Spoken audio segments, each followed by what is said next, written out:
বন্ধুরা, এই যে চিংড়ি মাছ দেখছেন, চিংড়ি মাছ দিয়ে আজ গাঁটি কচুর তরকারি হবে। আপনাদের সঙ্গে শেয়ার করছি, দেখতে থাকুন। গ্যাসের মধ্যে কড়াই বসিয়ে দিয়েছি, কড়াই গরম হয়ে গেছে। কেটে রাখা আলু আর কচুগুলো এখন ছেড়ে দেব।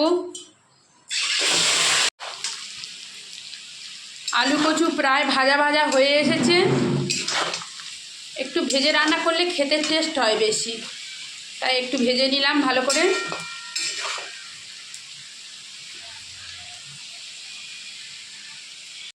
ওই তেলের মধ্যে দেব তেজপাতা, শুকনো লঙ্কা,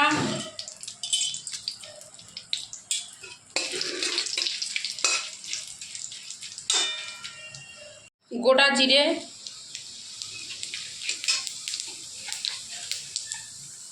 পাঁচ ফোড়ন,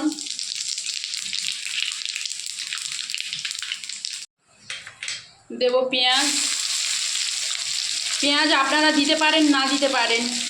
পেঁয়াজটা দিলে একটু বেশি টেস্ট হয়, যেহেতু চিংড়ি মাছ আছে তো। একটু হালকা নাড়াচাড়া করে দেবো। এখন দেবো টমেটো,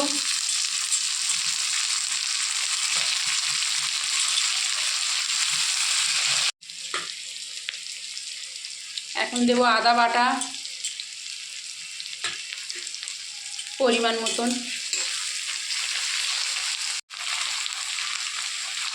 কেটে রাখা চিংড়ি মাছগুলো দিয়ে দেব। এটা আর আলাদা করে ভাজার দরকার নেই, একসাথে ভেজে কষে নেব। একসাথে ভেজে কষে করলে বেশি টেস্ট হয়।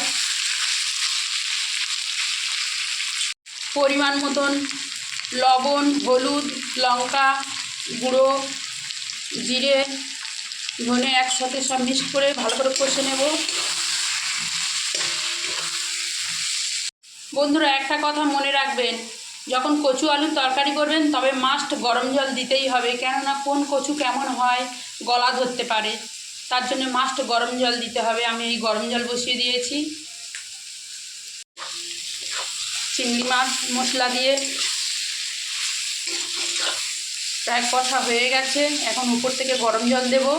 চিংড়ি মাছ আমি বেশি ভাজি না, তাহলে একটু স্টিক হয়ে যাবে। এখন উপর থেকে গরম জল দিয়ে দেব।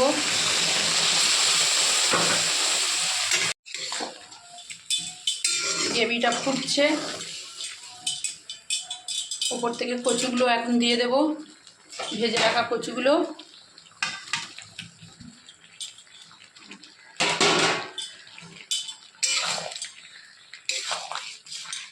এসেছে, আর একটু বাকি আছে।